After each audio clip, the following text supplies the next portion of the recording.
Let's say happy Tuesday, January 30.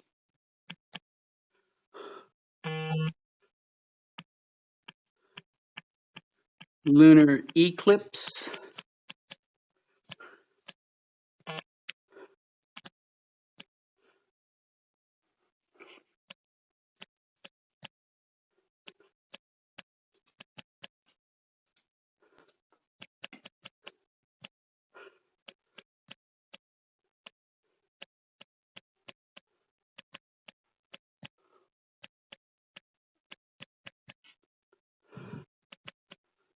Morning. There we go. We don't need to put that in. Happy Tuesday is good enough.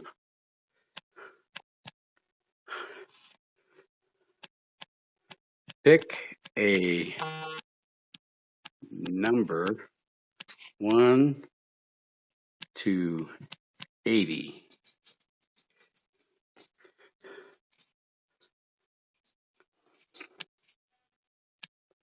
See. Hey, no harassing the man. He's got my laptop. Leave the man alone. Better late than never, I guess, huh? You guys got held up. You guys got held up in shipping up there in NorCal since last week. Oh, really? Yeah. I was sitting in customs on hold for some reason. That's what HP gets for ordering from China. Yeah, sometimes it's international. Somebody's got to get back to me on this. The driver broke the back of this, and I haven't heard back from anybody. I guess I got to chase down customer service, huh? How did they break I got the case number. Well, it lifts to the front, and he went to lift it on the side. He never stopped back to the thing. I yelled at him as he was walking away. He just kept going. Yeah, I've heard about Asian stuff. Nothing against Asian personally, but you break my thing. Say at least stop and apologize. Yeah. I mean, still, it's the point, you know. Yeah. And your last answer? Official. Got it. Yep, hey, you too. You guys harassing the man. You guys quit harassing the man. I think we were going live there. And yes, we are. We're already live, I think. Hello, everybody. Yep. Boy, it goes crazy around here when the doorbell goes off. Woo. I was putting in a note. Oh, yeah. Let's have some fun. Exclamation mark. I need a capital P on this. P. There we go.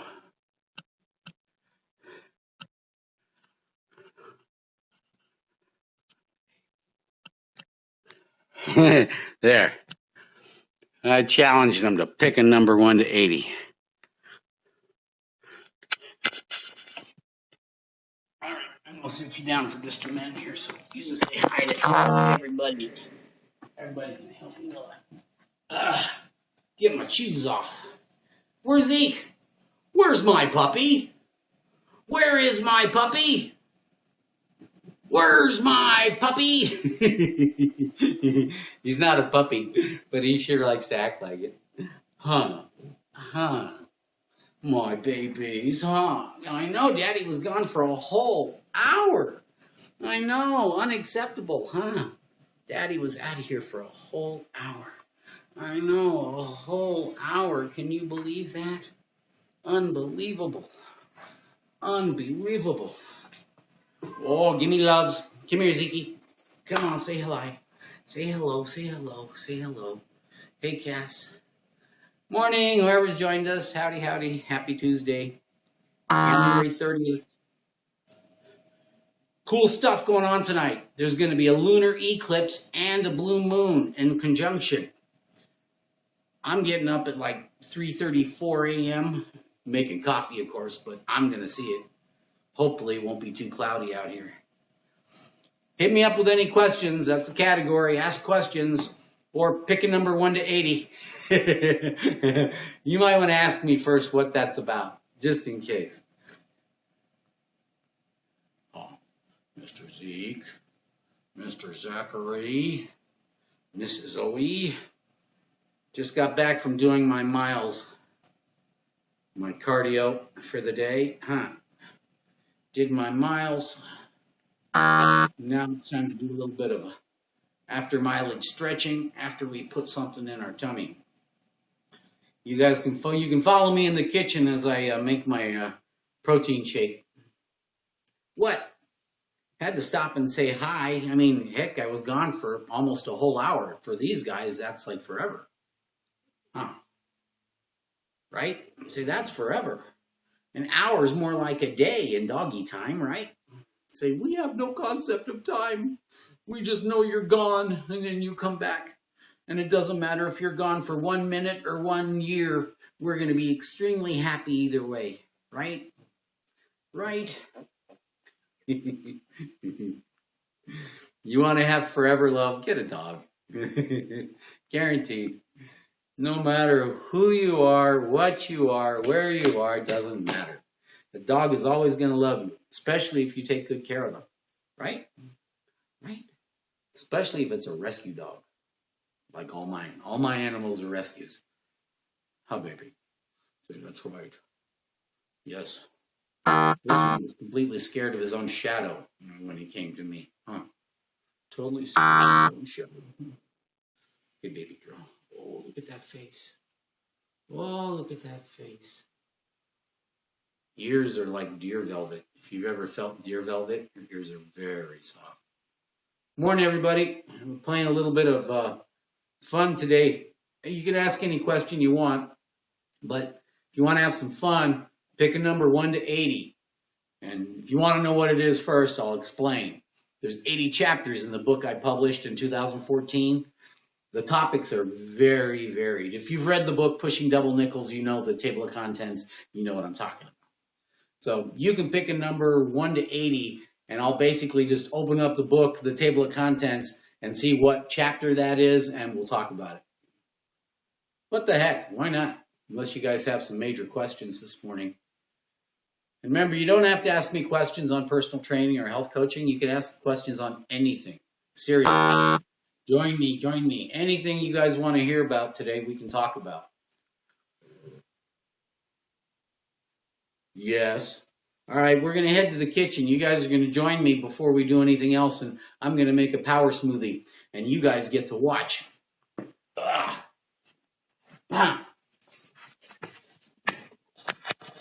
Let's see who's joined us so far today. What's going on, you guys? Cassidy, Dan, what's happening? Tracy, good to see you. You guys, first thing tomorrow morning, real early, there's going to be a lunar eclipse, a total lunar eclipse, and it's going to coincide with a blue moon. So totally awesome. That's if you want to get up early. I have got my alarm set for, I think it's either 3:30 or 4 a.m. I'm not going to miss it. I mean, mind you, I'll be really PO'd if it's all cloudy, but I'm going to at least try and get up and see it because it's going to be a lunar eclipse, a total lunar eclipse, and a blue moon. And those don't usually coincide or happen together. So I'm almost up at 5 every morning anyway. So for me to get up a little bit earlier than that is no big deal. Let me bring you over here so you can watch the smoothie process happening. And if you have questions, let me know. Was ist los? What time? Oh, well, it depends on what part of the country you're in. If you're on the East Coast, it's going to be kicking off probably around 1:30 a.m. If you're on the West Coast, probably closer to a 3:30. So make sure you get up early enough in time, or just go Google it, and they'll tell you. Just look for the total lunar eclipse. It's all in the news. It should be. Better be. I mean, it's cool stuff. It doesn't happen much. All right. Time for a power protein shake. And you guys get to see all the nifty little ingredients that I put into my protein shakes.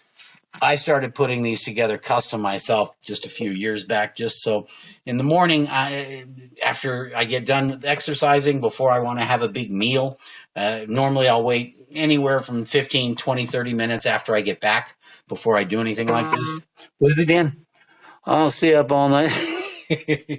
I used to do all-nighters. I'm an old man now, so for me, I just go to bed earlier. All right. First and foremost, 1 big ice cube.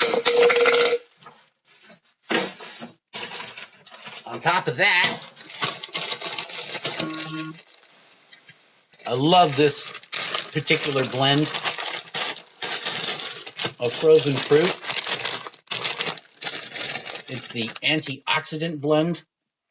It's got a lot of good stuff in there, as you guys can see. Anyhow, I put in about somewhere between half cup and a cup of the frozen fruit on top of the ice cube. Yum.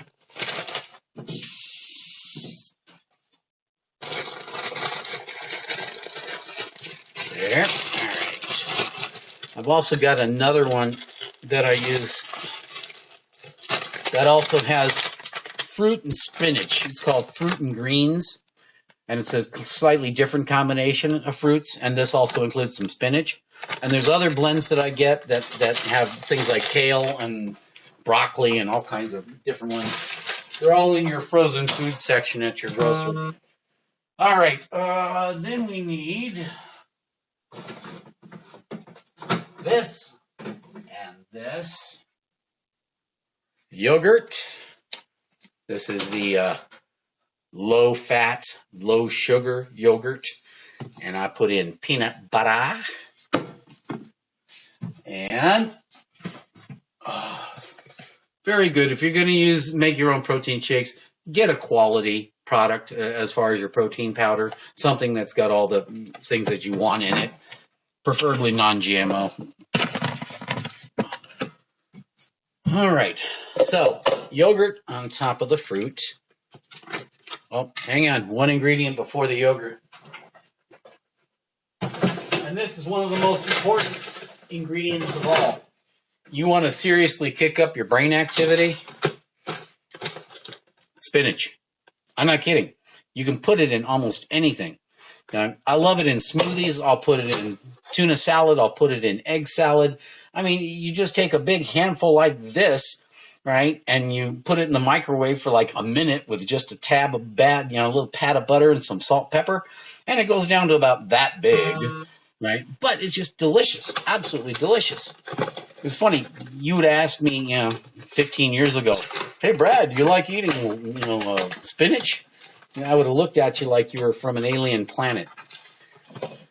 Now, I look at spinach as one of the things that helps keep my brain healthy, helps keep the antioxidants going in my system.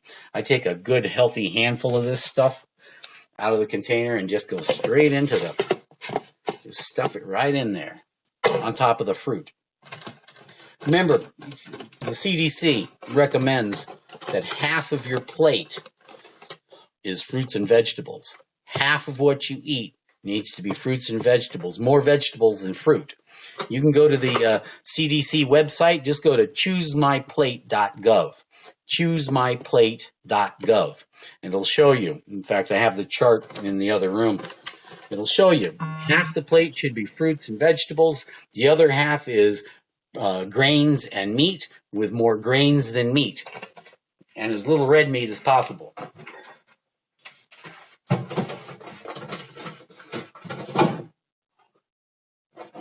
All right, so we've got our spinach in there. Now I need to put some yogurt in there. I put in probably, I'd say, probably about a half a cup of the yogurt. I don't measure it out, though. After this many years of making them, I'm able to approximate fairly well. That's the other advantage people have today that I really didn't have when I was trying to start to lose weight back in 2005. Yeah. There's so many resources available, and literally every single restaurant, every single fast food place, every single one of them has every calorie in everything that you consume. So there's no excuses anymore of saying, well, I don't know where the calories are coming from. You know exactly where the calories are coming from, or you can certainly find out. That's easy enough. I mean, you can even Google search it. Check this out. Alexa, how much is in a quarter pounder with cheese? I didn't phrase it right. Sorry, I don't know that one. Let me phrase it properly. Alexa, how many calories are in a quarter pounder with cheese? One McDonald's quarter pounder cheeseburger has 513 calories. One quarter pounder with cheese, 513 calories. Alexa, how many calories are in a Jack's chicken spicy sandwich? This might answer your question. One crispy chicken fillet sandwich has 420 calories. 420 calories in just one chicken sandwich. I mean, the calories we can figure out. That's the easy part. The hard part is getting the calorie count down to the point where you're burning calories on a daily basis instead of putting them on. See, that's the objective. That's the goal. And it is really just a numbers game for all. Remember, guys, all peanut butter is not created equal. Seriously, you'd be amazed at some of the junk that you find in peanut butter on the store shelf. You go pick any of the name brands and look at all the additives. Everything from palm oil to cottonseed oil to partially hydrogenated stuff. They put in sugar. It's nuts. The only thing you should ever find in peanut butter, peanuts, maybe salt. That's it. That's the only thing you should ever find. If you find anything else, peanut butter, throw it away. Seriously, it's absurd that they add stuff to peanut butter other than salt. I mean, that's the only really thing that's acceptable.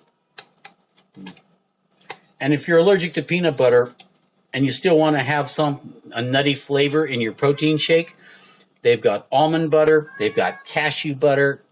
So, but be careful because some of them will also process those in plants that make peanuts. So if you're allergic, be careful. Anyhow, I like a nice big dollop of peanut butter in my smoothie. It just gives you a little extra nutty flavor. And, of course, gives you all the nifty, wonderful little fats that are good for you. But remember, too much of anything, even health food, is not good for you. Balance is the key. What do you want, Cassie? Come here. Come say hi to me. Come here. Oh, be careful. Go back. Come here. Come here. Come say hi to everybody. This is an 18-year-old tabby cat. Her name's Cassandra. Prettiest green eyes on the planet. Huh? Huh, sweetie? Yes. I think we're slowly getting a little senile, and I think her hearing might be going a little bit. But you're just an absolute living doll. Huh?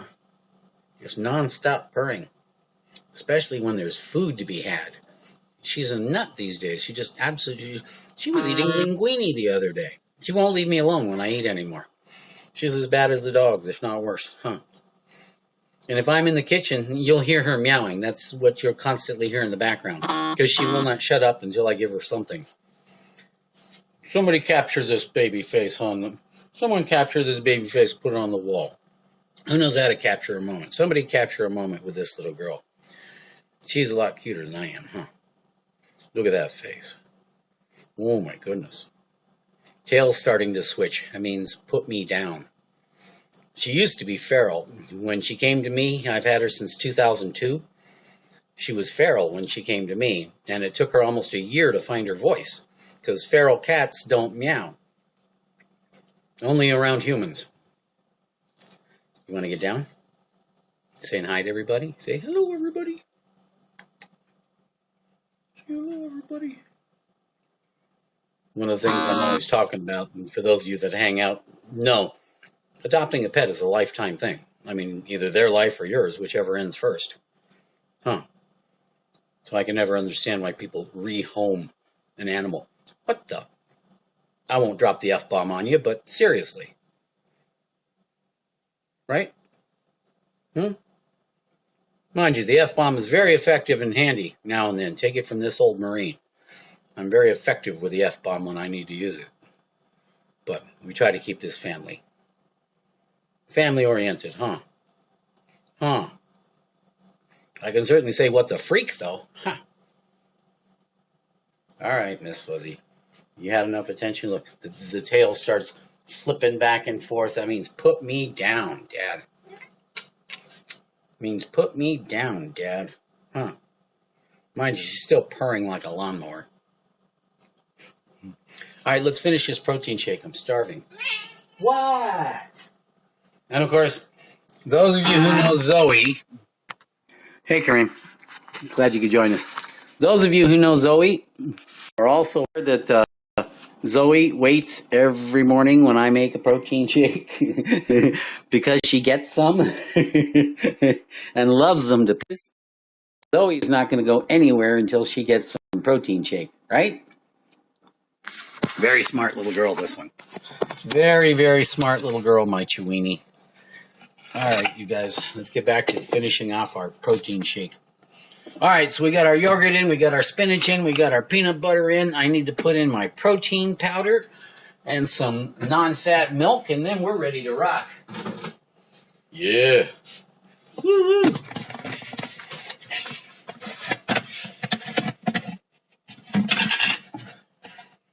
After I do this protein shake, we're going to hang out, and I'm going to get some stretching done. Because I like to stretch after I do my morning workout as well, my cardio. And since you guys are here, you can stretch along with me. Maybe we'll play some live swatter.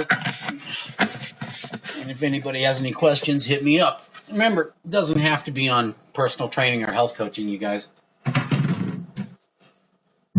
And I put that note down there, seriously. Pick a number 1 to 80.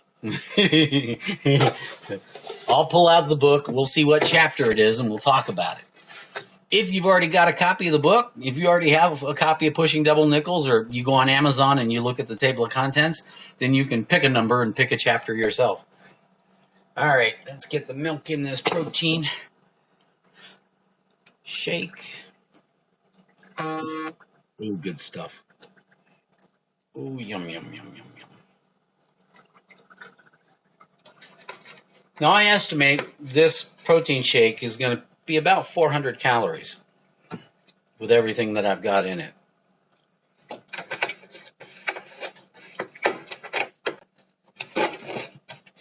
And of course, it's packed with all the antioxidants from the fruit, from the spinach.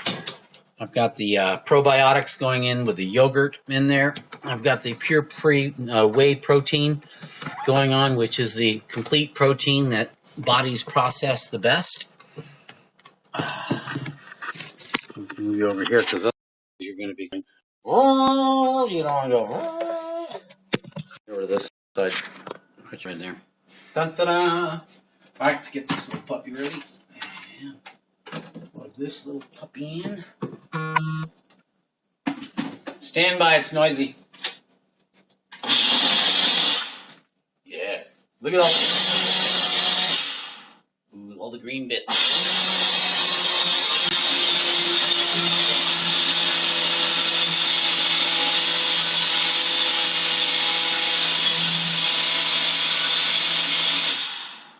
Not yet.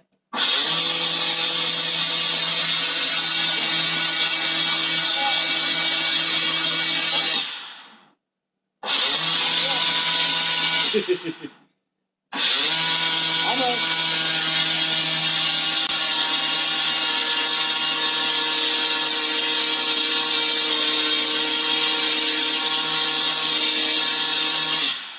Well, I knew I was close.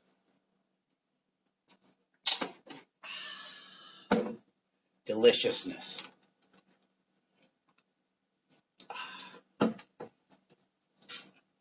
You don't want to make it so tight you can't open it. Good.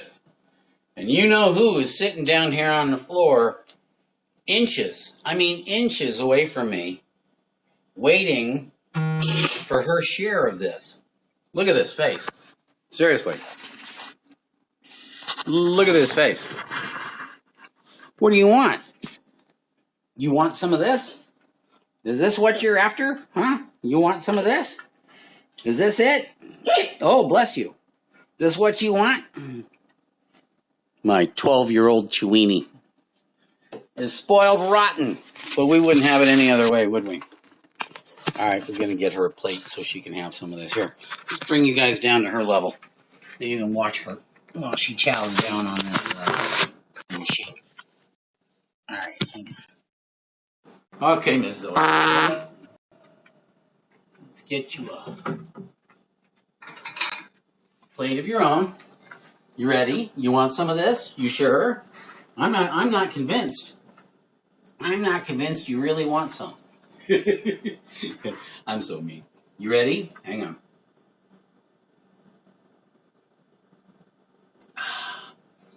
The taste test. All right. You ready? All right. Stay out of there, please.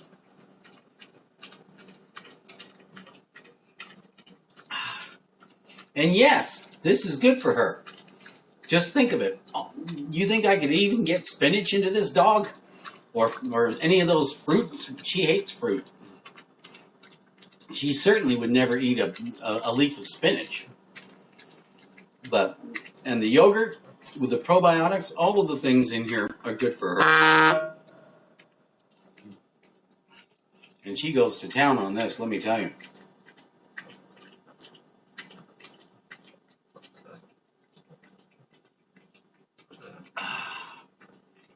Well, I go to town on mine. Well, was it good? You done yet? Oh yeah, puts that away, huh? Puts that away, huh? Is that good? Did you enjoy that? Any on your chin? All gone? Did you finish it? You did. What? No, I think that's enough. I think you've had more than enough. Empty plate. Say thank you, Daddy. All right, okay, yeah. You cleaned the plate. You did a good job. You did very well. Ugh. I bet you guys spoil your dogs and cats just as much as I do. Wouldn't have it any other way, would you?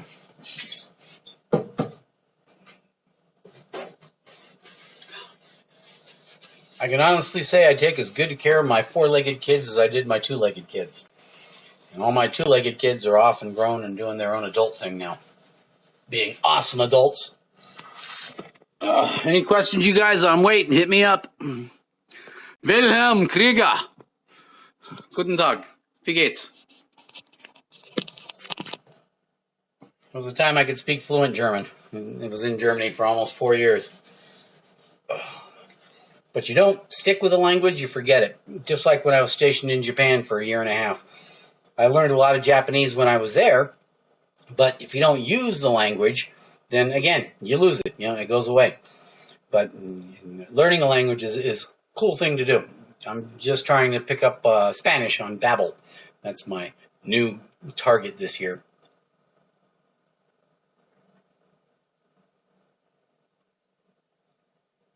Oh, absolutely delicious, you guys. Oh, and you want to talk about packed with good stuff.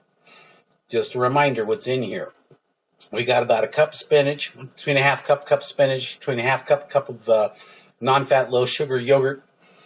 We've got whey protein powder. We put in antioxidant fruit blend with blueberries and raspberries and strawberries and a couple and dark cherries. We got non-fat milk in here, a nice big dollop of peanut butter, real peanut butter, not peanut butter that's full of junk. Remember, like I said, go look at the peanut butter in your cabinet right now, I dare you. And if it's got anything in it besides peanuts and maybe salt, throw it away.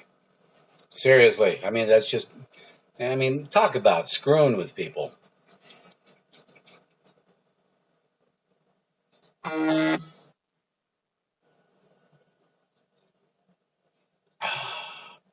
Simply how they make a bigger profit off of their product. If you can put in cheap ingredients that fill up the container more, so you don't have to put in as many peanuts, get it? And you can still charge as much.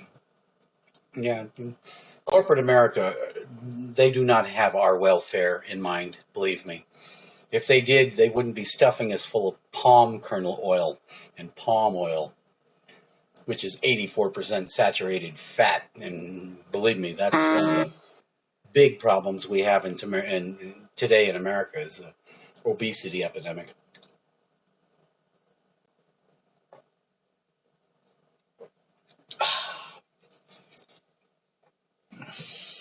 Now that is one full meal for me.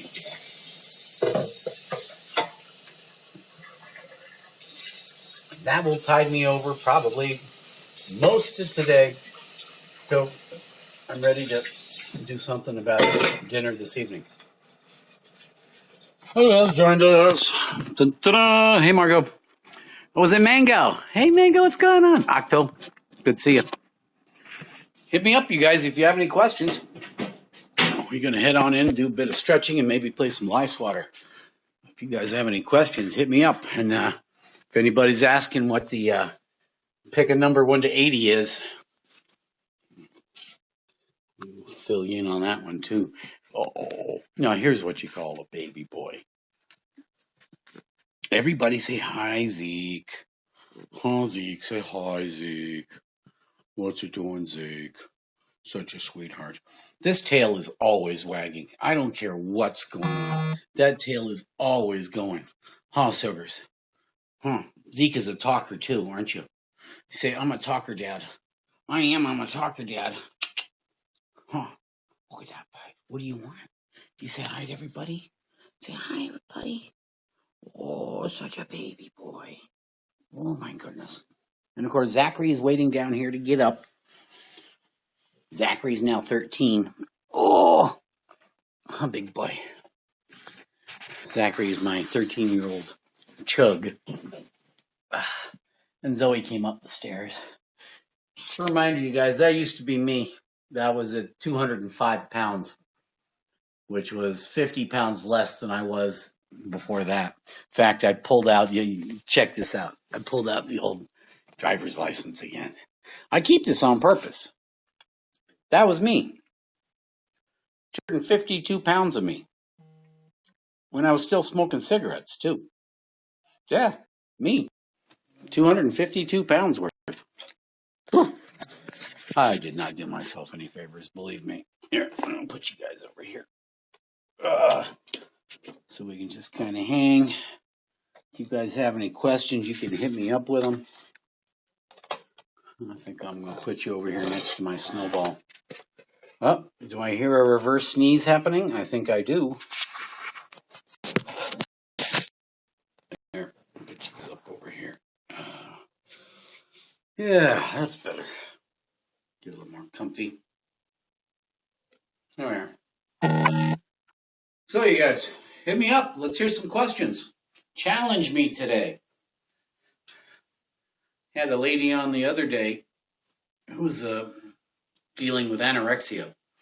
Now, you guys already know that one of my specialties, one of the things that I do, is help people lose weight. And as a personal trainer and health coach, that's probably one of the things I do the most. But there are some people out there who are dealing with eating issues that don't have to do with overeating.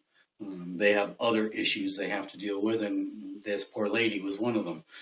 And the thing that was really bugging her, because she's being treated for her anorexia, but her parents are trying to prevent her or stop her from exercising. And I told her, no. As long as your primary care doctor and whatever specialists you are seeing clear you to do exercise, then with any limitations, of course, included, you need to get the cardio. You still need to get the exercise for your heart, for your muscles, for your joints, everything. You need to get a certain amount of exercise no matter what condition you're in. If you're overweight, even more important that you get some kind of physical activity, some kind of physical exercise. So anyhow, in the long run, is that she is going to be able to exercise. She's going to have her doctor, as a matter of fact, give her a note specifically for her parents so that they understand that she still needs to be physically active, even though she's dealing with an eating disorder. And of course, the eating disorder, that's going to be the matter of half or three-quarters of what's going to help her in the first place. Because remember, being healthy and staying healthy as an individual is 75% what you put in your body, nutrition, what you eat, and more the portion sizes and the amount these days. And 25% of being healthy and an overall healthy person is your activity level, the exercise that you put in. I keep on saying the human body is very much like your car, right? It's your vehicle to get around. It's how you get from place to place, right? And you need to treat your vehicle, your car, with the proper maintenance and care to make it last. And you need to kick the tires, you got to change the lube oil and filter, you got to change belts. I mean, you have to do maintenance on your vehicle. Otherwise, it'll break down. It won't last very long. In fact, your vehicle is most vehicles that come out of the factory, they have a certain lifespan that we know they're going to last. The human body, same thing. So you got to lube oil and filter. You got to put in the right fuels. You got to change the tires. You got to change the belt. I mean, you've got to do the maintenance in order to keep your body in top physical condition, or at least in a physical condition that keeps your heart beating and keeps your eyes opening up on a daily basis. 90,000 people are going to go to sleep tonight and not wake up tomorrow morning. 90,000 people every single night. Mind you, we lose more than that every day, 160,000 thereabouts, right? But 90,000 we lose in their sleep. You don't want to be one of those statistics. And I guarantee you, had I not made some changes, quit my 31-year cigarette habit, taken off 110 pounds, generally gotten my diabetes under control and managed, I probably wouldn't be standing here right now talking to you about it. And I certainly wouldn't have become a personal trainer just 3 years ago, so that I can help people do the same thing I did. More importantly, health coach, but that is a very new profession. For me, it was the one I was after, because that's the one that lets me help you more than just as a personal trainer. Yeah, personal trainer can help you lose weight and help you get in shape, but the scope of practice for a personal trainer is very limited. With a health coach, we're concerned about the entire person, everything. The balance has to be there for not just physically your BMI, not only, but you also have to have your emotional balance, your intellectual balance, your mental balance, and even your spiritual balance. We all have a spiritual side. It doesn't matter if you're religious or not. That's irrelevant. We all have that need. So keeping a balance is staying healthy. Anyhow, you guys, hit me up. See if anybody has any questions. Challenge me today. Like I say, if you pick a number 1 to 80, I'll open the book and see what chapter that comes up. What's going on, 88? If you guys haven't fanned me yet, go ahead and do so. We can play a little ice water, too, if you want. Ice water's all. We'll just put Amazon right here so you guys can keep an eye on her. Nobody's going to hit me up with any questions. I'm just going to go ahead and play ice water until somebody has a question. But just to throw a few at you, like, hey, Brad, how did you get rid of three decades worth of cigarettes? Or, hey, Brad, how did you get rid of 110 pounds? Or, hey, Brad, what do you recommend I do about this or that? Pick something. Or like I say, pick a number 1 to 80. Any number 1 to 80. And I've got 80 chapters in this book. So if you pick a number 1 to 80, I'll pick up, we'll figure out what number that is in the table of contents, and we'll talk about it. Why not? Serendipity. All right, we're going to play ice water in the meantime, you guys, so stand by. Here we go. And we're going to do some stretching. If you're sitting down, stand up. Move you guys over here a little bit. There you go. That's the ticket.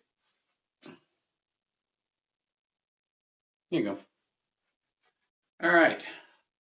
So let's get some stretching done. First, we're going to do some touching the ceiling. How about that? See how high up you can go with me, and we're going to start lice water right now. Alexa, start lice water. Hello, it's time to play Lice Water, the unbelievable... You get 7 questions. Game. I'm going to share 7 statements. After each, say truth or lie. Let's begin. Let's. The Cat in the Hat was banned in Sweden for promoting anarchy. Repeat that. The Cat in the Hat was banned in Sweden for promoting anarchy. Lie. You say lie. Yep, that's a lie. Theodore Geisel wrote Yertle the Turtle to protest the moon landing. Lie. You say lie. Yep, that's a lie. Toe touches. Theodore Geisel had no real children, but did brag about imaginary ones. True. You say truth. Yes, it's true. Green Eggs and Ham was written using only 9 words. Lie. You seem to think this one's a lie. You were right. That's a lie. Theodore Geisel also wrote books under the names Rosetta Stone and Theo Lassigue. True. You say truth. You were right. It's true. Geisel wrote Contraceptive into a book just to see if editors would notice. True. Love that one. You seem to think this one's true. Yes, it's true. Kiki. A Geisel illustration inspired the U.S.'s submarine periscope design. Lie. You say lie. Yep, that's a lie. All right, final score time. You scored 7 points. A perfect game is really something to behold. Would you like to play again? Sure. Unless anybody has a question. Greetings. Welcome to Lice Water. Do some shoulder stretches. 30-second hold minimum, you guys. I'm going to share 7 impossible-seeming statements. After each, say truth or lie. Let's begin. The adult film industry spends $20 million on mayonnaise every year. True. You answered truth, but you were wrong. It's a lie.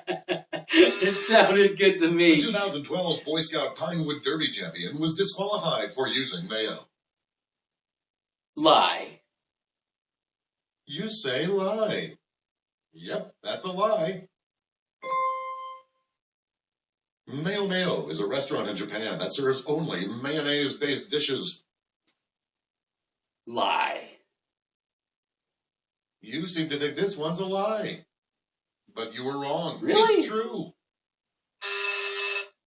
The first recorded mention of mayonnaise is in the Book of Mormon. Lie. You seem to think this one's a lie. I haven't got a clue. You were right. That's a lie. Mayonnaise can be used as a hair conditioner. True. You seem to think this one's true. Yes, it's true. In 2011, a Missouri highway was shut down after a 20-ton mayonnaise spill. True. Sorry, I'm not sure what you said. Answer truth or lie. In 2011, a Missouri highway was shut down after a 20-ton mayonnaise spill. True. I'm just guessing. You answered truth. You were right. It's true. That would have been nasty. Mayonnaise wrestling is a national sport in the Czech Republic. Repeat that. Mayonnaise wrestling is a national sport in the Czech Republic. Lie. You answered lie. Yep, that's a lie. Okay, time to hear how you did. You scored 5 points. Not bad. Not bad. Not bad at all. That's what I said. Would you like to play again? Sure. Unless somebody has a question. Greetings. Still that kid is talking rubbish.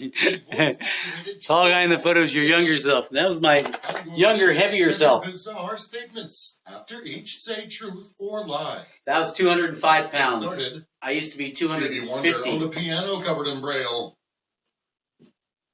Repeat that.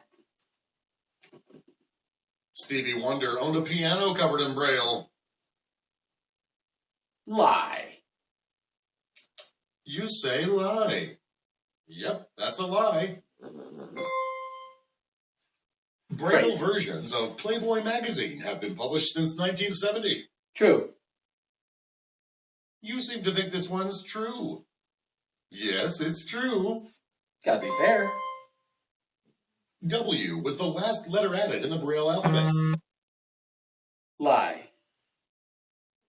You seem to think this one's a lie. But you were wrong. It's true. Really? Learn something every The day. Rhode Island School of Design has a Braille calligraphy class. Lie. You say lie. You were right. That's a lie. Braille calligraphy? Come on. Louis Braille first developed Braille when he was only 15. True. You say truth. You were right. It's true. Huh. Amazing. Kohler recalled a hot plate that had What's that, Braille Trace? instructions next to the burner. Repeat that. Had no choice, Trace. I'll tell you in a Kohler minute. recalled a hot plate that had Braille instructions next to the burner. Repeat that. Kohler recalled a hot plate that had Braille instructions next to the burner. Lie. Not even they can You be that answered dumb. lie. Yep, that's a lie. JFK printed his speeches in Braille so he never had to look down. Lie. You say lie. Yep, that's a lie. Crazy. All right, final score time. You scored 6 points. Great job. Would you like to play again? No. Thank you for playing Lie Swatter. Be We'll sure pick to that check back out up our in a other minute. games at jackboxgames.com. Goodbye. Goodbye. I want to answer your question, Trace. I used to be 252 pounds. I was obese. I was showing everybody this earlier. That's my driver's license picture from about 2004. In 2005, I was 252 pounds. That was 50 pounds heavier than that one. Okay. And I got hit with type 2 diabetes. It was early 2005. I was having really weird symptoms at the time. What's that? Swatter from jackpotgames.com. We'll check that out. Yeah, it's fun. But no, I was obese. You know, I was literally BMI 38, and I got hit with type 2 diabetes. And my doctor told me at that time, you need to make some changes. Otherwise, you can start picking out some toes and fingers because they're going to chop them off. So I decided I liked all of my fingers and I liked all of my toes. And I got rid of my cigarettes. I quit the cigarettes and I got rid of 110 pounds. And even though I'm out on permanent lower back injury disability, I became a certified personal trainer and health coach. So I now help other people lose weight, quit smoking, manage their diabetes, basically get their lives back under control and managing, keeping a balance is the important thing. So hopefully that answers your question on, I had to, really didn't have much choice. I don't think I'd be standing here right now if I'd kept on smoking the cigarettes and not taken off the weight. I'm pretty much convinced that I probably had a heart attack and bit it, some years ago. So for me, it was a matter of life or death. And for a lot of people right now, a lot of folks are facing that right now as well. I'm working with a lot of people who are currently pre-diabetic. So anyhow, yeah, that's what I say. I mean, it's one thing to go into a health club when you're overweight and you walk up to, someone who's, buff and in shape, but they've never been heavy. They've never, smoked a cigarette. They don't understand what it's like to be so unhealthy, so out of shape that you don't even know where to begin. And for me, I'm able to help most of my clients now are on Skype. They don't even have to leave their house. And we can begin starting to get them healthier, begin starting to get them losing weight, basically getting them on a path so that eventually they can walk into a health club with their head held high and feel very comfortable in their surroundings. But until they get to that point, a lot of my customers, a lot of my clients are very pleased with the fact that I can work with them directly on Skype and they don't have to go anywhere. Because when I was 252 pounds, when I was heavy, I didn't want to walk into a health club. Believe me. Last thing I wanted to do was to walk into a health club. So I understand completely. And yeah, me having gone through it and not doing the diets or the surgeries, I took off my weight slowly over time. I made permanent changes to my lifestyle that allow me to take it off and keep it off. So now I just help other people do the same thing. But right now I'm doing it all for free. Right? I'm not doing a lot of personal training or health coaching because I'm working on book number 2 that I'm trying to get published before the end of the year. So that's why I like to spend a little time every day and talk to you guys, answer questions. So far this month, it's been awesome. I've helped several people who are ready to quit smoking. I've helped several people who are just starting to lose weight, beginning to lose weight. Many people I've talked to are either pre-diabetic or diabetic and have been on here this month. I helped one lady, like I say, who was anorexic. She is anorexic, and she's having issues, but we talked about those. And there was a gentleman that I was helping the other day, very young gentleman who's having issues, and I sent him directly to his primary care physician. He's got to get the tests done to find out why he's having the weird symptoms he's having. So for me, being able to take the time with you guys here in a live forum, I'd rather have you sitting in the chairs in front of me, to be perfectly honest, because I prefer to talk to a live audience and interact in person so I can get the eye contact as well. But this is the next best thing, and I don't have to go anywhere. You don't have to pay me to come talk to a big group of people. I can do this, and at the same time, I can help, especially the people that are ready to quit smoking, because that I'm doing for free this year. I mean, I will work with you one-on-one on Skype and help you get rid of the cigarettes if you're ready. Crash. Yeah. Well, Tracy, Felicity, if you knew the numbers, and the numbers are actually pretty damn scary. Out of 324 million Americans, 2/3, about 66, 67%, are either overweight or obese. Overweight, where I was, or obese, where I was before that. So 2/3 of America right now. And this isn't just in the United States. This is a global issue. 1 out of 5 people on this planet are either overweight or obese right now. That's 20% of the people on the planet. Okay. Unfortunately, America, we've always led the way in so many things. Well, we happen to lead the way in the obesity epidemic as well. Because like I said, 2/3 of Americans, 2/3 of Americans, 2 out of 3 are either overweight or obese right now. So out of 324 million Americans, that means that over 200 million Americans right now are where I was and need help. I'm reminding you, call Dad. Gotta call my dad. Thank you, Alexa. Alexa, thank you. You're welcome. Alexa, cancel. So like I said, 2/3 of Americans right now are either overweight or obese. They're either where I was overweight or where I was before that at obese. 2/3, 67%. It's about 216 million Americans. And it's not just the adult population, unfortunately. Childhood obesity is at all-time level highs as well. And that's a scary number. I didn't become obese. I didn't even start getting heavy until I was in my 30s. I was married. I was getting ready to become a father. My wife put on all the weight from her pregnancy. I put on 30-something pounds sympathy weight. She got rid of all of hers pretty much in a day for the most part.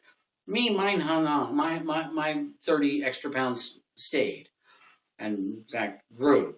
And by the time I was 252 pounds, remember, I'm only 5'8", 252 pounds, I looked like I was expecting. I mean, I looked like I was ready to give birth. I mean, I can remember, and I still have some of the old caftan shirts, in my closet. I keep some of the old clothes on purpose because for me, I'm never, ever, ever going to go back there. I am never, ever, ever going to be heavy again, just like I will never, ever, ever have another cigarette. I had my last cigarette July 15th, 2005. You bet I remember it. You do something for 31 years. From 15 to 46, I smoked cigarettes. So you do something for 31 years and you quit, right? And cold turkey is the only way to do it. I'm telling you now. You're going to remember the day you quit, something like that. So I can still remember, I made a whole ceremony out of it, but I had a whole plan that I put in place. And now I use that same plan to help other people quit. And I have helped other people quit it. Not just personally, but the book. The book I wrote was to help people. Chapter 1 is quitting smoking. Chapter 2 is losing weight. Chapter 3 is managing diabetes. Chapter 4, I believe, is on chronic pain because 1 out of 3 Americans suffers lower back pain. 100 million of us, including me. So there's issues that I put in the book to help people. And that's what I do now. I mean, for 25 years, I was in computer training. So I put together training programs for organizations so that everybody could use their computers better. Networking and programming and databases and security and all of the things that make networks run. So I did that for 25 years. Teach. I love that stuff. Now I teach people how to live longer is how I look at it. I wouldn't be here. I wouldn't be talking to you right now if I was still heavy and still smoking. I guarantee you. I would have probably kicked it in my sleep some years ago. Well, I'm glad you quit. Trey says really good. Seriously. I'm so pleased. I love to hear it when people quit. The main thing that I like to hear when someone tells me they quit smoking is that they never picked one up again. For me, and this is the crazy thing, and I've had friends who've done this, and I talk to them all the time. They quit smoking, and then for some reason, 6 months, a year, 2 years, 5 years later, they started smoking again. Are you crazy? That's like I quit drinking poison, and then all of a sudden I decided I wanted to start drinking poison again. That's insane. If you're going to quit smoking, right, when you quit smoking, make sure it's permanent. If once you get that monkey off your back, the tobacco off your back, never ever go back. It takes about 10 years for your lungs to go back to where you were before pre-smoking. You're always going to be at higher risk for things like lung cancer, no matter what, because you were a smoker at one time. But to get your lungs back to where they were prior to cigarettes takes about a decade. Some of the things that happen almost immediately, though, and these are the really good things. 2 weeks after you get your last cigarette, about 2 weeks after, you have no more nicotine in your system. The withdrawals are pretty much gone after about 2 weeks. Now I'm talking the physical withdrawals, not the mental withdrawals. I can still remember a year, 2 years after I had quit, waking up some mornings thinking, time to get up, go have me a cup of coffee and a smoke. And I didn't smoke. I didn't have any cigarettes. But, I mean, it was just that, because you do it for so long, it becomes ingrained. It becomes inbred. Now just the smell of the darn things turns my stomach. I can't even stand the smell of them anymore. So if you smoke, I will help you quit for free. But you got to be ready. I mean, I could be the best personal trainer on the planet, and I can't motivate you and make you want to quit cigarettes. I mean, I could sit there and harass you every day to quit smoking. But all that's going to do is make you more stubborn. You got to be ready here and here to get rid of the cigarettes. Seriously, if you're not ready to get rid of the cigarettes, and obviously until they hit me with type 2 diabetes and threatened my life, right, I wasn't ready to get rid of the cigarettes. So, 15 to 46 off a full-time pack-a-day smoker, mostly Camel filters. And this was really dumb. For the first 2 months of boot camp, I went through Marine Corps boot camp in San Diego. For the first 2 months, they wouldn't let us smoke. And this was back in summer 76. But after about the 8th week, for some reason, they gave us permission to smoke. How's that for crazy? I had already quit. I mean, I was done. Remember, 2 weeks and the nicotine's out of your system. Why in God's name I ever went out there and joined that group that went out and had another cigarette, I don't know. But that is one moment I guarantee you I regret. Because I could have quit even before I was 20, if I had been smart. But I wasn't. So it took a perceived health threat, a threat to my health, to make me quit. And comment on it, make sure I'm... Exactly. Harassing smokers only makes them more stubborn. It's true.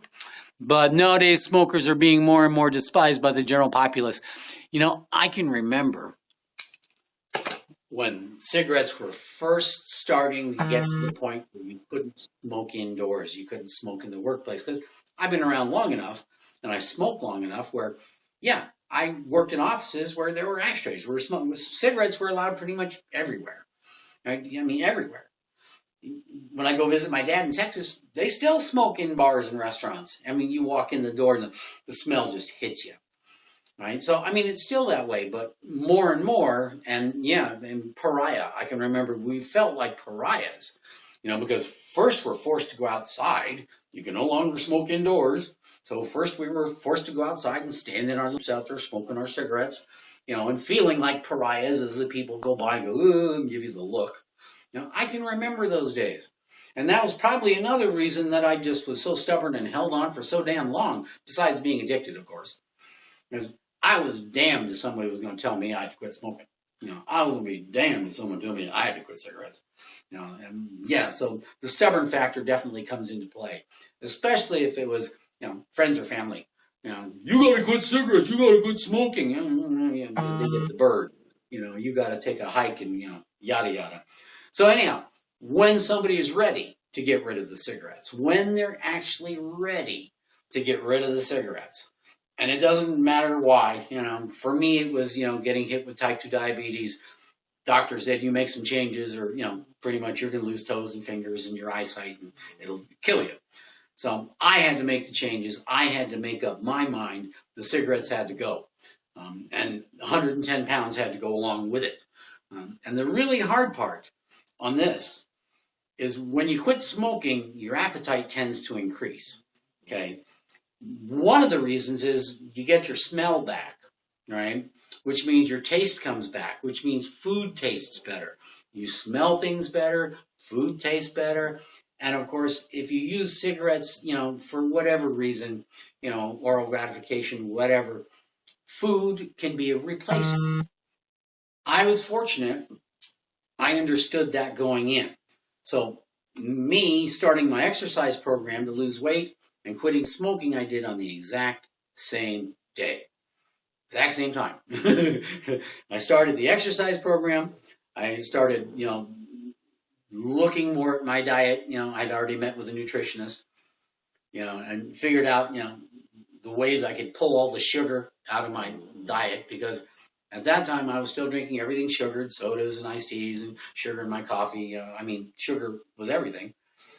So I had to slowly figure out, one, how I'm going to take off all the weight, two, how to get rid of the freaking cigarettes, and three, how am I going to live with type 2 diabetes? What am I going to be able to do and still have some quality of life?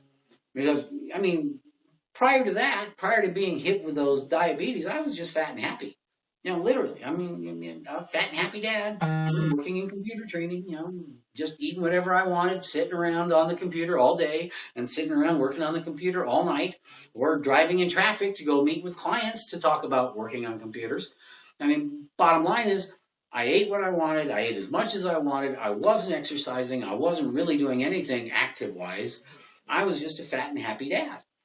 And bottom line is, if they hadn't hit me with that type 2 diabetes, I would have probably kept on smoking, kept on eating, and kept on gaining weight until eventually something would have given.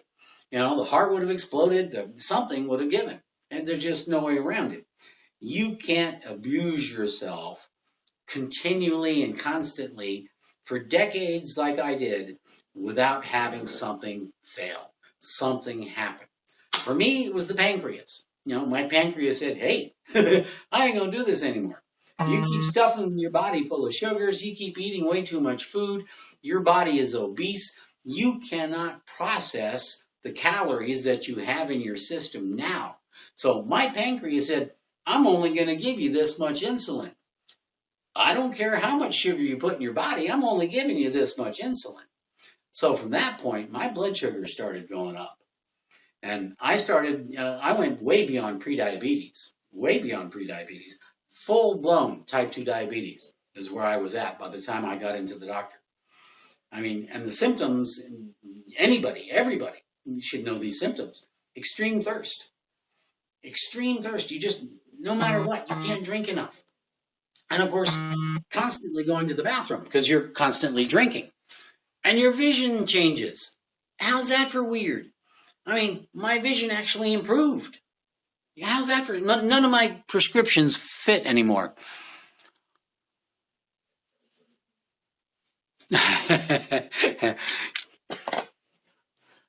Trace. I'm guessing you're not a Trump supporter. Neither am I. Anyhow, if you're one of those folks out there who's currently overweight or obese, and you think that you might be on the list of pre-diabetics, because remember, 324 million Americans, 30 million of us, including me, are already diagnosed. We have pre-diabetes, diabetes mellitus type 2, that's us. If you're one of those people who's overweight or obese, your odds of having pre-diabetes and full-blown diabetes on top of that go way up. So if you have not had your blood work done, if you haven't had your labs done yet, if you haven't had a physical, an annual physical yet to go over all of the numbers that you need to know whether or not you're healthy with your primary care physician, don't delay, especially if you're like I was, overweight, right? Or was before that, at my heaviest, obese. My BMI was 38, guys, 38, right? That clinically, almost morbidly obese, almost. And smoking cigarettes at the same time. I did not do myself any favors, believe me, especially with the fact that I'm working in computer industry and sat around for, 8, 10, 12, 16 hours a day at work, at home, in traffic, at a meeting, at a class. I was always sitting, constantly sitting. And that's the other issue that we're facing is a sedentary society right now. I love binging Netflix as much as anybody, okay? But at the same time, these days, I do a lot of my television watching standing up, moving around. I have my house set up now so that I can watch TV while I'm doing dishes and while I'm cooking, anything except for constantly sitting around on my butt. Hang on, make sure I'm staying on top of your question there. Body mass index, correct. Absolutely. And the easy way, very easy. You can go Google it right now. Just go BMI, go BMI chart, BMI calculator, go to the cdc.gov website and you put in your height. You say, like me, I'm 5'8", and you put in your weight. And at my heaviest, I was 252. So if I took 5'8" and 252 pounds, and I went right to that section on the chart that tells you what your BMI is, back then my BMI was 38, which is, clinically obese. My BMI now is 22. Okay. For me, I'm more concerned about your BMI than your weight. I'm not kidding. I am much more concerned about your body mass index. Weight to me is irrelevant. If your body mass index indicates to me you're healthy, in the healthy range, you're good. The other numbers that I'm concerned about, and I work with physicians on, blood pressure, obviously, right? If you're heavy, right, or obese, the odds are you're also dealing with hypertension, right? I'm on blood pressure medication myself. Cholesterol issues. If your dietary saturated fat is where mine used to be, I guarantee you, like me, you're probably taking cholesterol medication. I take a statin, okay? I also want to know what your A1C, and that's the number, you guys. That's the 60-day tolerance level of how your body is processing glucose, how your body is processing sugars. That tells us exactly how active and how functional your pancreas is. Okay? So your A1C number is the number that you need to find out right away if you're not quite certain, especially if you have never had it tested. Please, 84 million Americans right now are pre-diabetic. Let me say that again. Out of 324 million Americans, okay, 30 million of us already have type 2 diabetes, including me. 30 million, okay? Out of 320, so that leaves 294 million Americans that haven't been diagnosed with full-blown type 2 diabetes yet. Out of those 294 million Americans, 84 million have pre-diabetes. What is pre-diabetes? Pre-diabetes simply means that your A1C level is at the point where if you don't do anything, you're going to become a full-blown type 2 diabetic. Now, I take 2 different diabetes meds and will the rest of my life. Metformin and Volcana are the 2 I take. And I do everything possible in my diet and my exercise on top of the medications to make sure that my pancreas gets all the support it needs, because it's only half functional now, per my doctor. Okay? So if you're pre-diabetic, that means that your pancreas has not been damaged yet, hopefully. That means that you are not in the point where you need to start taking medications yet, hopefully. Where losing as little, and I push this constantly, as little as 10% of your current weight can take you off of that list so that you never have to worry about diabetic neuropathy, diabetic retinopathy, where the nerves die in your toes. And they cut them off because when gangrene sets in, it's either you cut off that body part that's got gangrene, right? Or you get foot ulcers, open wounds that don't like to heal. I mean, the nasty things that happen to the human body by neuropathy, diabetic neuropathy, you don't even want to mess with. You don't even want to think about. So, like I say, if you're one of the 4, like I say, 1 out of 4, it's more than 1 out of 4. 294 million Americans who haven't been diagnosed with type 2 diabetes yet. 84 million of them. That's more than 1 in 4. So more than 1 in 4 Americans are pre-diabetic. They're right on the line. And I can guarantee you, many of those 84 million are some of the 200 million Americans who need to lose weight. Guaranteed. That's what drove me over the top. That's what pushed me into full-blown type 2 diabetes. My A1C was at such a level, and my blood sugars were at such a level when I finally got into the doctor and got my labs done. It's amazing I wasn't in a diabetic coma. Seriously. Because when you're that thirsty all the time, and you're not thinking that, could it be because I'm drinking all these sugared things and eating all the sugared stuff? You're not thinking about that initially, right? And here I'm downing liters of Coke and fruit juices, and yeah, I'd try water, iced tea, everything. But anything that I drank that wasn't water had sugar in it. Like I said, it was like adding fuel to the fire, in other words. So 84 million Americans are currently pre-diabetic, and you have a choice at this point. You can go either way. If you take off 10% of the body weight, if you're overweight or obese, if you can take off 10% of your body weight, you can get yourself off that pre-diabetes list, right? That is the good news. The bad news is if you don't do anything, then you're going to go ahead and become a full-blown type 2 diabetic. And if you don't do anything about it, then you can start picking out toes and fingers that you don't like, because eventually they will cut them off, right? Along with other body parts, and your vision goes and everything tends to die. And neuropathy is nothing to mess with, when the nerves begin dying off because they haven't got any blood going to them. And one way you can find out if the circulation is starting to go in your extremities, you start losing the hair. If you have hair on your toes, if the hair on your toes goes, that's a surefire indication your circulation is waning. And that's one thing I see my podiatrist every year. You need to get your feet checked. You need to get your eyes checked when you're diabetic.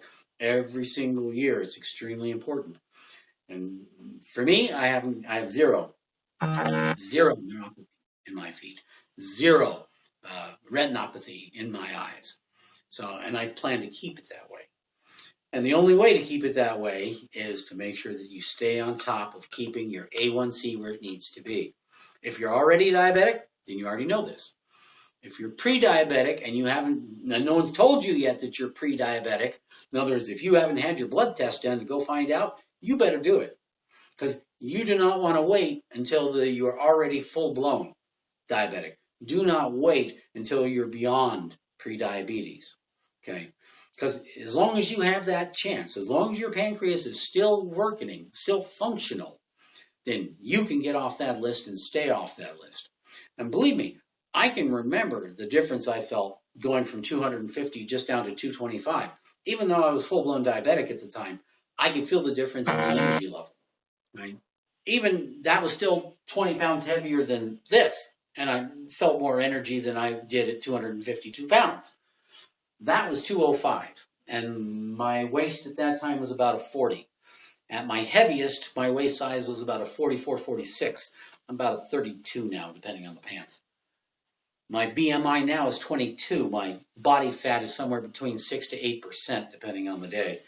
Remember, you can also lose or gain 5 pounds in water weight in a day. So don't be one of those people that's jumping on the scale every day.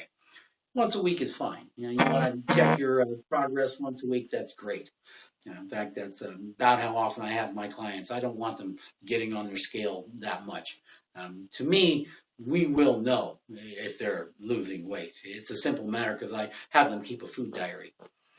Yeah. You want to get serious about losing your weight? You have to start tracking what's going in your body. There's no doubt.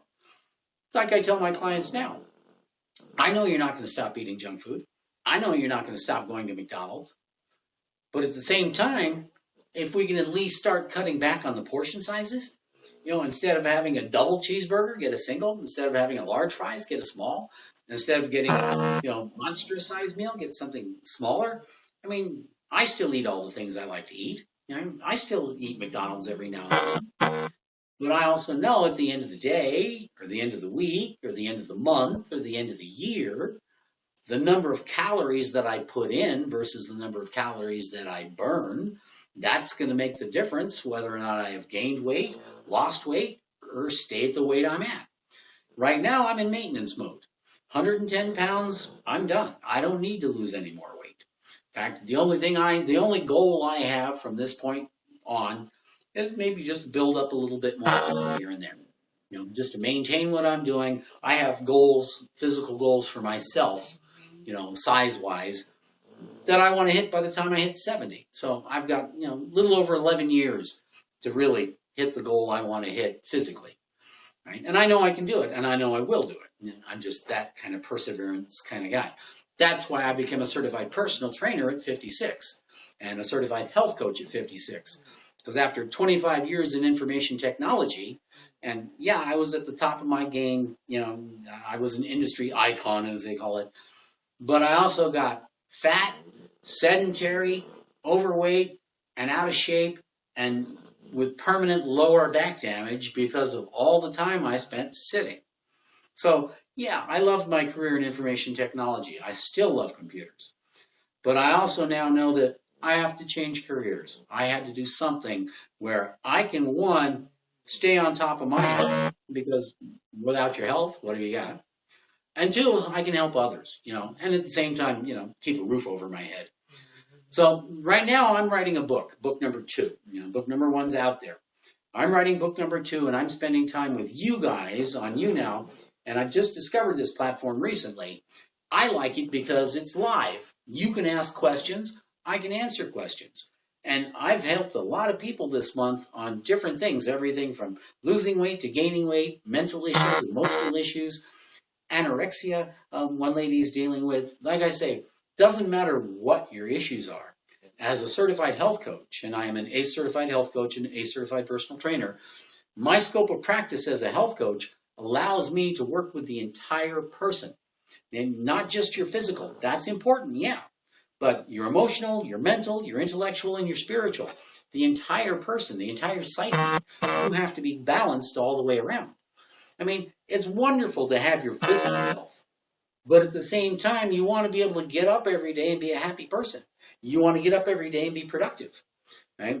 The glass is always half full if you make it that way. That's your choice.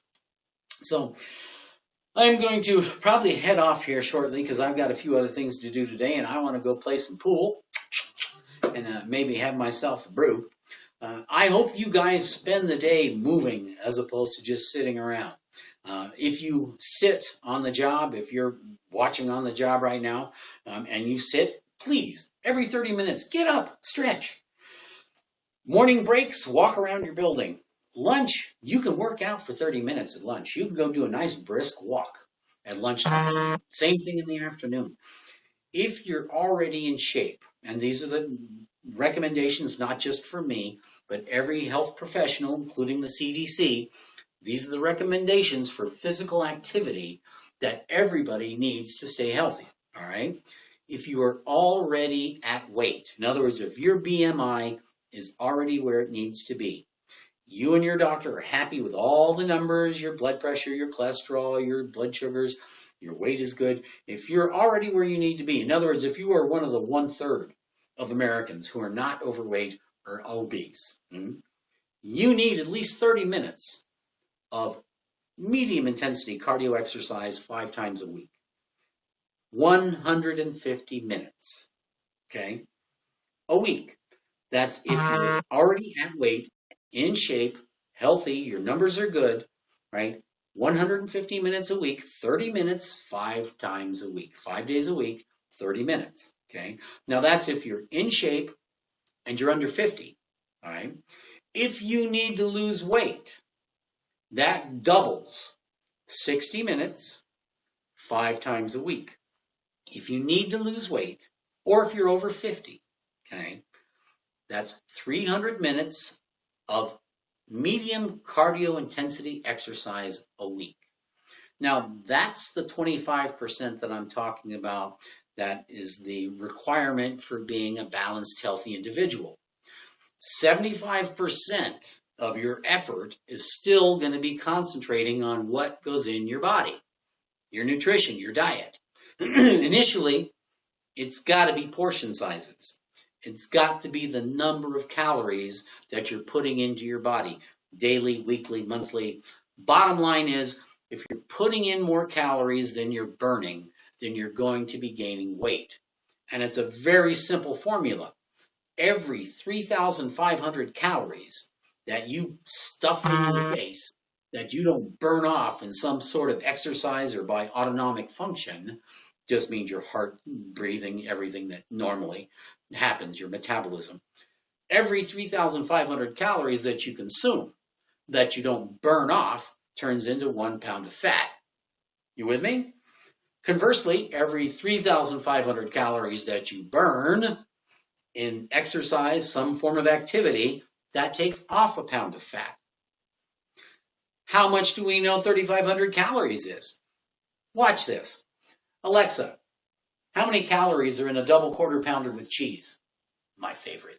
10.3 ounces of McDonald's double quarter pounder with cheese has 780 calories. 780 calories in a double quarter pounder with cheese. Alexa, how much is a McDonald's fillet of fish in calories? Sorry, I'm not sure. You have to phrase it properly. Alexa, how many calories in a McDonald's fillet of fish? This might answer your question. 3 ounces of grilled filet mignon tenderloin steak has 179 calories. The leanest cut of beef wasn't what we were asking. Alexa, how many calories are in McDonald's fillet of fish sandwich? This might answer your question. 3 ounces of grilled filet mignon tenderloin steak has 179 calories. Bottom line is, sandwich has 374 calories. Ah, thank you. The fish sandwich, 374 calories. The bottom line is, every single restaurant, every fast food lists the number of calories in every single item. Every fries, every shake, you can see exactly the number of calories. It's easy to track. You can do it. It's just nobody does. And I didn't. I didn't care. 2005, when I was fat, 250 pounds, I didn't care.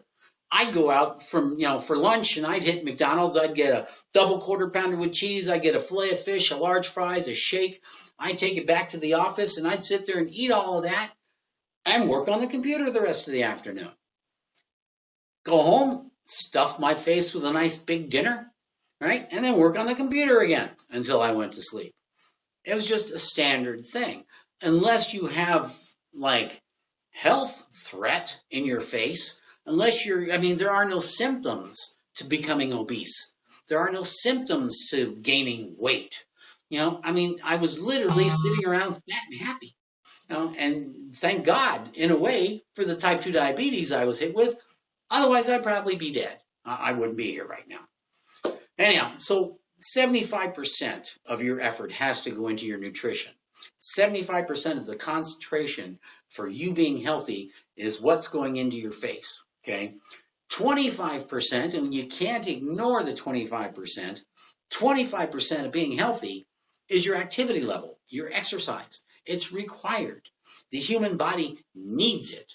We cannot sit around like I did and become sedentary and blow up and expect to stay healthy. Believe me, when I got up to this heavy, when I was 252 pounds, until I started having those weird symptoms with the diabetes, I was just fat and happy. I didn't really care. I was just a fat and happy dad.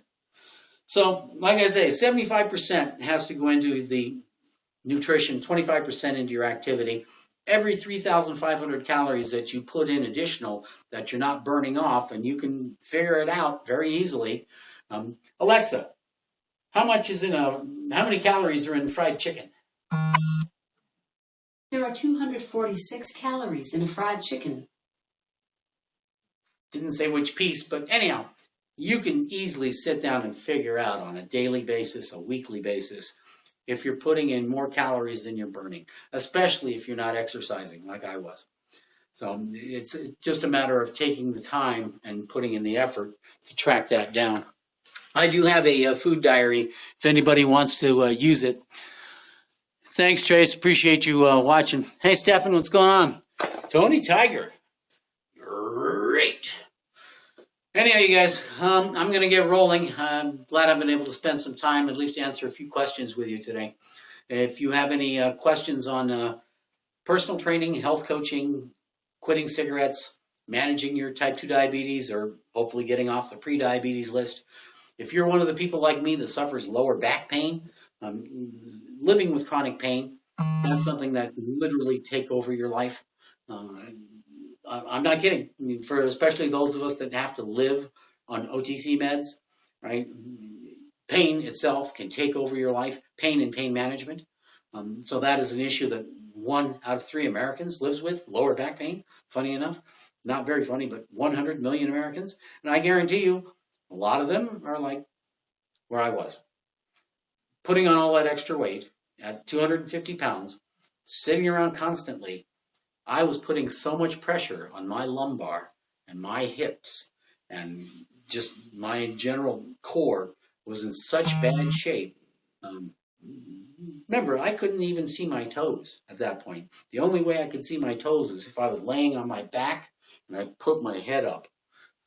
Otherwise, it was, I couldn't even see my toes back then. So, like I say, it's up to you if you want to continue on the path of unhealthiness or move towards the path of healthiness. I made the choice to move towards the path of healthiness, mainly because I didn't like the alternate. The things that my doctor was telling me that were going to happen to me if I didn't quit smoking and lose weight. And I just didn't like any of those options. So for me personally, I really didn't have much choice. Now I'm very pleased to be able to help other people lose weight, quit smoking. And like I say, the smoking I'm doing for free. So anybody who's ready to get rid of the cigarettes, and remember, you got to be ready here and here. But if you're ready to get rid of the cigarettes, I will help you for free. Reach out to me on any of my social links. In fact, the fastest one to hit me up with is on the Pushing Double Nickels Facebook page. I answer those probably faster than anything. when you have 7,000 fans that are following, you want to keep the content fresh, and you also want to respond and be as responsive as possible. I'm fully counting on all 7,000 of my Pushing Double Nickels book fans on buying the new book that comes out at the end of this year. I'll hopefully count on some of you guys buying the new book as well. In the meantime, if you haven't fanned me yet, please do so. I'm going to try to be on here every day this year. That's my goal, or at least as many days this year as I can, and help. As a certified personal trainer and a certified health coach, they pay me for this $35–50 an hour. But the fact that I can sit here and answer your questions and hopefully do some give back, for me, it's MLK Day every day this year, especially for the cigarette smokers. You cannot get your health in order if you still smoke cigarettes. Bottom line. Take it from me. You can quote me on that. You will not be able to get your health in order if you still use tobacco. Okay? But if you're ready to quit, I will help you for free. Seriously. That's my give back this year. You want to lose weight? You want help getting off the weight? You want help getting your diabetes under control, managing your chronic pain, any of the things that I do otherwise as a health coach and personal trainer? My website is personaltrainingwithbrad.com, personaltrainingwithbrad.com, or again, just reach out to me here on any of my social links, send me a note, and I will be right back in touch. I do most of my client sessions on Skype, so you don't even have to leave the comfort of your house for me to start working with you, especially if you want to do things like lose weight, get your diabetes under control if you've been diagnosed, or get off the damn pre-diabetes list. I mean, it's crazy. 1 out of 4 Americans right now are pre-diabetic. That's a scary number, you guys. That means if there's 8 of you watching me right now, 2 of you could be on that pre-diabetes list. That's a scary freaking number. So anyhow, I appreciate you guys taking the time to listen to me yammer at you and answer your questions. I'm going to finish my day off and get things going and continue having an awesome Tuesday the 30th. Reminder, you guys, starting tonight, early tomorrow morning, on the East Coast about 1 a.m. and on the West Coast about 3 a.m., we're having a full lunar eclipse, along with a blue moon. I mean, the conjunction rarely happens. So if you're one of those folks who enjoys, that kind of stuff like I do, get up early or stay up late if you're on the East Coast. If you're like me out here on the West Coast, I've got my alarm set for about 3:30, so I'll be up making coffee and getting ready to enjoy the lunar eclipse and the blue moon. Hopefully it'll be nice and clear out here for that. So anyhow, hit me up right now if you guys have any more questions, because I'm getting ready to sign off for the day. Hey, Tanya. What's going on, Joanne? Damien. Hey, Random. Where you been? It's been a hell of a day so far. You guys should have seen the sunrise this morning. It was just outstanding. It was like electric pink. It's cool when you get up and you can see the sunrise and you also see the sunset every day. Let me leave you with this before I go. Every day, get up a little closer for you guys. Not that you need to see my ugly mug or anything, but more for the dogs. There you go. Look at Zachary. Oh, he's a grouch today, huh? When you're 13, a dog at 13 years old, you're allowed to be grouchy if you want to. How's that? Say, I get to be grouchy if I want, Dad. I do. Every day when you get up, every single day when you wake up, you have the choice that day. Is it going to be a good day? Is it going to be a bad day? You literally have that choice every single morning when those eyes open. Now, first, and let me point this out to you and remind you of this. 90,000 Americans are going to go to sleep tonight and not wake up tomorrow morning. Every single night. 90,000 people go to sleep and they do not wake up. You with me on this? So as long as your eyes open in the morning, long as those eyes open up, that means, one, you're still alive, your heart's beating. That's a positive. In fact, as far as I'm concerned, that should be good enough to just make you smile, the fact that you're still alive, right? Everything after that is gravy. True. Me, I have physically been dead twice. I drowned once and I had a heat stroke once, and they had to revive me both times. I didn't see anything. I didn't see any lights or anything like that. Nothing weird. But I can tell you, life is fleeting. I mean, it can go that quick. And if you get as unhealthy as I did, I mean, please, I hope you don't. But if you ever get as unhealthy as I did, where you're physically, clinically, mortally obese and smoking cigarettes, I mean, do something. Reach out. Reach out to me. Reach out to somebody. I don't care what you got to do. Take the steps to make things better. You can do it. I don't care how old you are. The human body is malleable. It's like a piece of clay, physically and mentally. The brain is wonderful because you can reprogram it at any age. And physically, I don't care if you're 20, 40, 60, 80, 100 years old. You can make things better. You can lose weight. You can get in better shape. I can take an 80-year-old man and put some muscle on him. I'm not kidding. The human body is malleable. It's like a piece of clay. You can do with it what you please. So, one, as long as you wake up every morning, it's a bonus. Everything after that's gravy. So, as far as I'm concerned, just the fact that your eyes pop open in the morning, that's a glass half full kind of moment.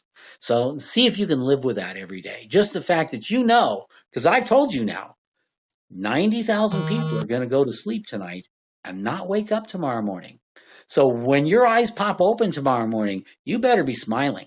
Because just remember, 90,000 people didn't. Okay?